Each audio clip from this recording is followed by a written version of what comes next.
જય શ્રી કૃષ્ણ વૈષ્ણવો. સહસ્ત્ર શ્લોકી સેવા ભાવનામાં ભાગ 1 થી 4 સુધી આપણે મંગળાથી રાજભોગ સુધીની લીલાના દર્શન કર્યા. હવે હરિરાયજી ત્યાંથી આગળના દર્શન આપણને કરાવે છે.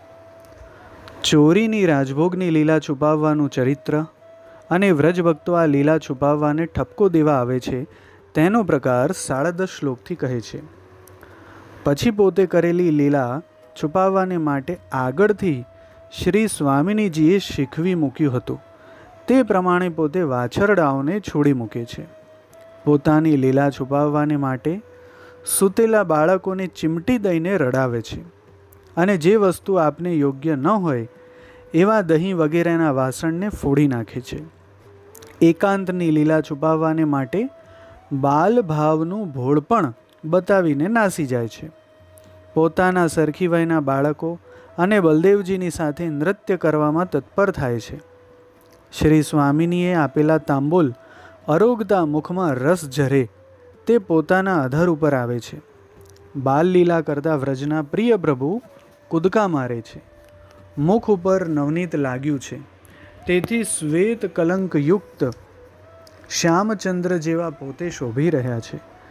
પોતે કરેલી ચોરીઓનું સ્મરણ કરતા પોતાના મિત્રોને હાથમાં તાળી આપે છે. આપને નિત્ય નવનીત પ્રિય છે. નવનીતને માટે ચોરી કરે છે. બલદેવજી અને પોતાના ગોપો વગેરે કરતાં પોતે ચોરી કરવામાં વધારે ઉત્સાહવાળા છે. પોતાના ભક્તના ચિત્ત હરણ કરવાને માટે વેણુનાદ કરવામાં ચતુર છે. શ્રીદામાના ખભા ઉપર શ્રીહસ્ત ધરીને તેના કાનમાં છુપી વાતો કરે છે. વિવિધ પ્રકારની ક્રીડા કરવામાં આસક્તિવાળા છે. ધીમે ધીમે પોતાની ઘેર પધાર્યા. પોતાની વેણુનાદ વગેરે લીલાથી પોતાની પ્રિયાના મનનું આકર્ષણ કર્યું.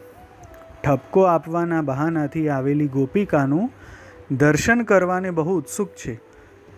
બલદેવજી વગેરેથી પોતાની લીલા છુપાવવાને અને તેમને અને યશોદાને પોતાની સાધુતા જણાવવાને ભયનું અનુકરણ આદરથી કરે છે. મુખ નીચું કરીને વાંકી દ્રષ્ટિથી જુએ છે. પ્રભુ અને ગોપી પરસ્પર પોતાના ચરિત્રનું સ્મરણ કરીને ઉત્સાહમાં આવી જાય છે. હું ઠપકો દેવા આવી તેથી હવે શ્રી ઠાકોરજી મારે ઘેર ફરીથી પધારશે નહીં એવી શંકાથી બીધેલી ગોપીને હું આવીશ તું ડરીશ નહીં એવી સૂચના દ્રષ્ટિથી કરીને તેને આનંદ આપે છે. ગોપીનો ઠપકો સાંભળીને યશોદા માતા પ્રભુને શિખામણ આપે છે. તે આગળ કહે છે, પોતાના સૂતના ચરિત્ર સાંભળીને આનંદિત થયેલા માતાના ખોળામાં પોતે બેઠા. શ્રી યશોદાજી પ્રભુને પોતાની ગોદમાં બેસાડીને ગોપીને ઘેર જવાની બાબતમાં શિખામણ આપે છે. અરે કાના, પારકે ઘેર ચોરી કરવા ના જવાય. આથી લોકમાં આપણી અપકીર્તિ થાય અને મનુષ્યો મારી નિંદા કરે છે. એ લોકો એમ કહે છે કે આને ઘેર છોકરાને સારું ખાવાનું મળતું નથી. તારા પિતાને ઘેર સેંકડો ગાયો છે. શ્રી નંદરાયજી વ્રજના રાજા છે અને તેનો પુત્ર આવું કરે તે યોગ્ય નથી. બાળકોને આપણે ઘેર બોલાવીને આપણા ઘરમાં જ ખેલવું જોઈએ. અરે હે કાના, તારે જે જે જોઈએ ને અથવા ગમે તેટલી કિંમતી હોય તે વસ્તુઓ મારી પાસે માંગી લે. ભોજન એકાંતમાં જ કરવું, નહીં તો બીજી જગ્યાએ કરવાથી નક્કી તને નજર લાગી જશે. તારું આવું સુંદર રૂપ બહાર કાઢવું યોગ્ય નથી. હું તને મારી દ્રષ્ટિ આગળ આંગણામાં ખેલતો જોવા ઈચ્છું છું. શું કરું? તું મારો એકનો એક પુત્ર છે, બહુ લાડકવાયો છે. તેથી ઘેર ઘેર જઈને ખેલવામાં આસક્ત થયેલા તને આમ મારે પરાણે અટકાવવો પડે છે. ભીંત વગેરે ઊંચી જગ્યા પર ચઢવું નહીં. તેના પરથી કૂદકા ન મારતો. અજાણ્યાની સાથે સંગ ન કરતો. ગાયના શિંગડા ક્યારેય પકડવા નહીં. દૂધ દહીં તે શી મોટી વસ્તુ છે. તેને લીધે રોજે રોજ લાજ છોડીને ઘેર આવીને આ ગોપિકાઓ મને ઠપકો આપ્યા કરે છે. અરે લાલા, તારે ઘેર શું ખોટ છે? અરે દયાનિધિ, મારા ઉપર થોડીક તો દયા કર. હવે તો ક્યાંય નહીં જાય ને? ભગવાન યશોદા માતાને ઉત્તર આપે છે. તે 15.5 શ્લોકથી કહે છે. આ પ્રકારની માતાએ આપેલી ઘણી શિખામણ ધ્યાન દઈને સાંભળી માથું નીચું કરી રાખ્યું. તે જોઈને ગોપિકાઓના મુખકમલ પ્રફુલ્લિત થયા. હે માં, હું કશે જતો નથી. આ ગોપીઓ જૂઠું બોલે છે. તારે એમનું કહેવું કોઈ દિવસ સાચું ન માનવું. વ્રજના આંગણામાં હું ગોપ બાળકોની સાથે ખેલું છું ત્યારે આ ગોપીઓ મને પકડીને લઈ જાય છે અને તારી આગળ આવીને આમ જૂઠું બોલીને ઠપકો આપે છે. અરે માં, જેવી તારી આજ્ઞા છે તેમ જ હું કરું છું. વ્રજના આંગણાની બહાર જ બાળકોની સાથે ખેલું છું. બલદેવજીને પૂછી જો, મેં કોઈ દિવસ કોઈ પણ જગ્યાએ ચોરી કરી છે? આ બાળકો પણ મારા સાક્ષી છે. તેમને બોલાવીને પૂછી જોતું. અમે તો ખેલ્યા જ કરીએ છીએ. આ ગોપિકાઓ તો જૂઠું બોલે છે. અરે માં, તું ભોળી છે. પ્રાતઃકાલે તો અમે ભોજન કરેલું હોય છે, પછી ભૂખ લાગે ક્યાંથી તે ચોરી કરવા જઈએ? અમે તો સદાય તૃપ્ત જ આપ્ત કામ છીએ. મને ભૂખ્યો કહેનારા ગોપીઓ કપટી અને માયાવાદી છે. આ પ્રમાણે વિવિધ પ્રકારના ચતુરાઈના વાક્યોથી માતાને ઉત્તર આપ્યો. અનંત પ્રકારની લીલા કરી છે તો પણ ચતુરાઈથી તેને છુપાવી. ભોળા ભોળા વચનોથી પોતે કરેલા મોટા મોટા કાર્યોનું વિસ્મરણ કરાવી દીધું. ઉપર કહી તેવી લીલા હંમેશા કર્યા કરે છે.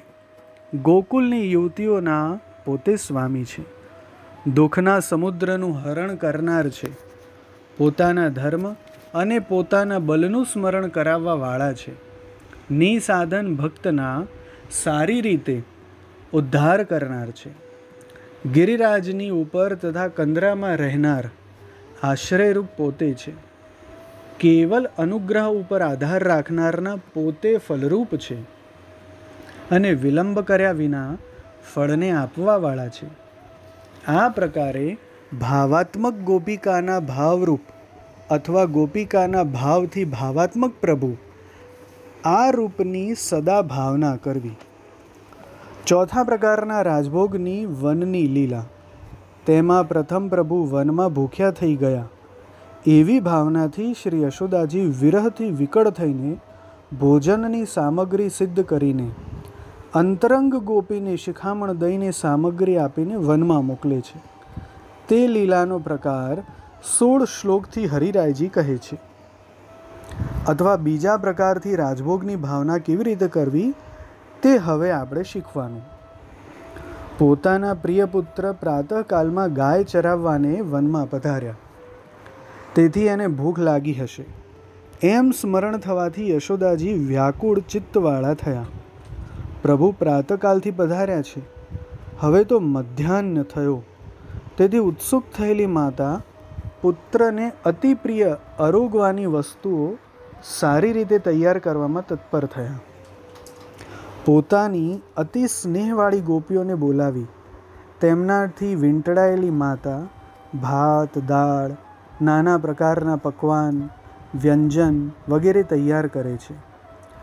વિવિધ સ્વાદવાળા રુચિકર રસ તથા દૂધની બનેલી વસ્તુઓ તથા દ્રાક્ષ, મિશ્રી, કોપરું, મીઠી વસ્તુઓ સજ્જ કરી ટેટી, કેરી, આદુ, લીંબુ, બીજોરા વગેરેના સ્વાદવાળા અથાણા એ સર્વે યશોદાજીએ પોતાની અંતરંગ ગોપીને બોલાવીને તેને પોતાની સાથે રસોઈ ઘરમાં લઈ જઈને પોતાના પુત્રને જે જે વસ્તુ પ્રિય હતી તે બધી વસ્તુ પોતે સિદ્ધ કરીને ઢાંકી રાખેલી હતી.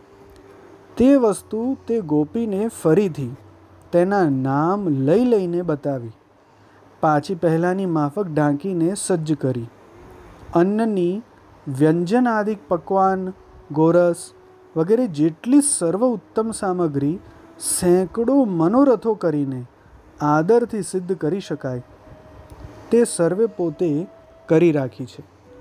તેટલી સર્વ ઉત્તમ વસ્તુ સોના રૂપાના પાત્રમાં એક એકની સાથે ભેળવાઈ ન જાય તે પ્રમાણે ગોઠવી. પુત્રના ઉપર ઉમળકો આવવાથી સ્તનમાંથી દૂધ ઝરવા લાગ્યું, સ્વર ગદગદ થઈ ગયો, નેત્રમાં આંસુ ભરાવા લાગ્યા, નેત્ર કમળ વીંચી દીધા, શરીરમાં રોમાંચ થયો, સર્વે અવયવ શિથિલ ક્રિયાવાળા થયા. પોતાનો પુત્ર સંધ્યા સમયે વ્રજમાં પાછો આવશે તેની ભાવના કરતી આ પ્રમાણે કહેવા લાગી. મારો પુત્ર પોતાનું ગાયની રજથી વ્યાપ્ત થયેલા કેશવાળું, પ્રકાશતા મુકુટવાળું, આળસવાળા નયનવાળું, ગેરું વગેરે ધાતુથી ચિતરેલું, પરસેવાના બિંદુરૂપી મોતીના સમૂહથી શોભતું, અધરમાંથી ઝરતા અત્યંત સુધાથી વેણુને ભરપૂર કરતું, નૃત્યથી હાલતા ચકચકિત બે કુંડલવાળું મુખ મને ક્યારે બતાવશે? હે ગોપી, આ સર્વ પદાર્થ બીજાની દ્રષ્ટિ ન પડે એવી રીતે સંભાળપૂર્વક ઢાંકી રાખ.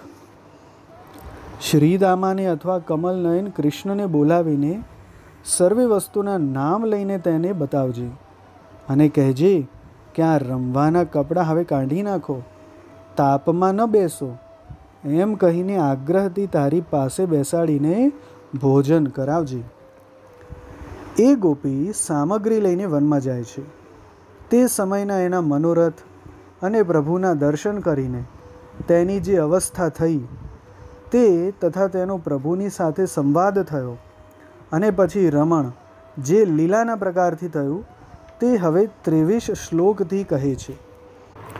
જે વ્રજવધૂને આ પ્રમાણે યશોદા માતાએ કહ્યું હતું તે મનમાં હરખાતી હસતા મુખથી ચાલી પ્રભુના ભોજનની વસ્તુઓને ગ્રહણ કરવામાં તત્પર થઈ મનમાં પોતાના સ્વામીના અંગના સંગમની ભાવના કરવા લાગી.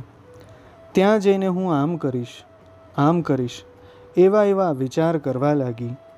હૃદયમાં ઉત્પન્ન થતા વિલાસના ભાવથી પરવશ થઈને લજ્જાનો ત્યાગ કરીને ખાંદ ઉપર સામગ્રીથી ભરેલી કાવડ ધરીને એક હાથમાં સામગ્રીનું પાત્ર લઈને હર્ષથી શ્રી ગોકુલેશના ગુણગાન કરતી ચાલી. સર્વસ્થલે વનને પુષ્પોથી ખીલેલું જોઈને કામથી પીડિત થઈ. લીલાથી નિત્ય પ્રભુની સાથે આંતરરમણ કરનારી પ્રિયા પ્રભુનો વેણુનાદ સાંભળીને શિથિલ થતાં ગતિ ભંગ થઈ ગઈ. જેમ તેમ કરીને તે ગોકુલ નાયક પાસે આવી પોતાના સ્વામીનું અતિ ઊંચા સ્વરથી ગાન કરતી પ્રભુ હતા ત્યાં આવી અને તેણે પોતાના પ્રિયને બોલાવ્યા. પ્રભુનું નામ ગ્રહણ કરવાથી અતિ આનંદથી આ પ્રિયાએ પતિને વશ કર્યા. સર્વાંગ સુંદર પ્રિયતમના મુખ કમલના દર્શનથી તે પ્રિયાને સ્તંભ ભાવ ઉત્પન્ન થયો. જાણે ચિત્રમાં ચિત્રી હોય એવી સ્થિર થઈ ગઈ. પ્રિયતમના મુખનું દર્શન કરતી કાંઈ પણ બોલી શકી નહીં. કૃપાત્મા પ્રભુએ કહ્યું, અમારે માટે અહીં શું લાવી છે? પ્રિયાના સંભાષણથી તે અબલાને ફરીથી બોલવાનું બલ પ્રાપ્ત થયું. ગોપી કાંઈક બોલી, હે હરિ, તમારી માતાએ તમારા માટે જે સામગ્રી મોકલી છે તે લો. શું શું મોકલ્યું છે? એમ બોલતા કૃષ્ણ તેની નજીક આવ્યા. તું મારે માટે શું લાવી છે તે સ્પષ્ટ બોલ. આ તો માતાએ મોકલ્યું છે, પણ તું તારું શું લાવી છે તે કહે પ્રિયે. હે નાથ, મારું સર્વસ્વ હું લાવી છું. એમ મંદ હાસ્યથી શોભતી ગોપી બોલી. હે ગોકુલેશ, હે કૃપાનિધિ, તમારાથી શું છુપાવવાનું છે? આ લોક પરલોક સર્વ તમને અર્પણ કર્યું છે, તે ગ્રહણ કરો. ત્યારે પ્રભુ હાસ્ય સહિત દ્રષ્ટિથી બોલ્યા, અમને એ આપ. ગોપી બોલી, હે બાલ, હાંસી કેમ કરો છો? તમારું વચન સત્ય કરો. પ્રભુ બોલ્યા, સત્ય ક્યાં છે? ગોપી બોલી, તમારી શરણાગતિમાં સત્ય છે. ત્યારે પ્રભુ બોલ્યા, મારા ચરણમાં સત્ય છે, તો તું મારી સાથે સંબંધ કર. ત્યારે ગોપી બોલી, કુલાંગનાને તમારી સાથે સંબંધ થવો કઠિન જ છે. ત્યારે પ્રભુ બોલ્યા, હે પ્રિય, હું સત્ય જ કહું છું, તારે એમ જ કરવું ઉચિત છે. ત્યારે ગોપી બોલી, બાળકો જુએ છે તેમની આગળ કુલ સ્ત્રીઓને આવા વચન કેમ કહો છો? ત્યારે પ્રભુ બોલ્યા, એ બાળકો છે એટલે તે જોવે એમાં કંઈ દોષ નથી. અથવા તું કહે તો હું એમને અહીંથી દૂર કરું. પરંતુ હે સુંદરી, સાંભળ, આ બાળકો મારી સર્વલીલા જાણે છે. એ સર્વે પોતાની ક્રીડામાં આસક્ત છે, તેથી કાંઈ જોતા નથી. માટે અહીં કંઈ વાતની ચિંતા નથી. વળી તું મારે માટે જ અહીં વનમાં આવી છે અને કહે છે કે આ સર્વ તમારું છે.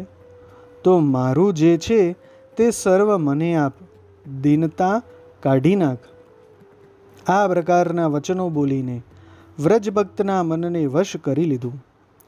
ત્યારે ઉત્કંઠાથી વ્યાકુલ થયેલી ગોપી વધારે વાર રહી શકી નહીં. તે બેના સેંકડો મનોરથ એ સમયે જે મનમાં હતા એવા પ્રિયા પ્રીતમની રતિ અતિ ઉદ્રિક્ત થઈ અને કોઈ ક્રમ રહ્યો નહીં. એવું રસાત્મક રમણ થયું. પ્રથમ કટાક્ષથી પરસ્પર મુખારવિંદનું અવલોકન થયું. પછી સર્વનો ઉદ્બોધ કરનાર હાસ્ય થયું. પછી અંગ સ્પર્શ થયો.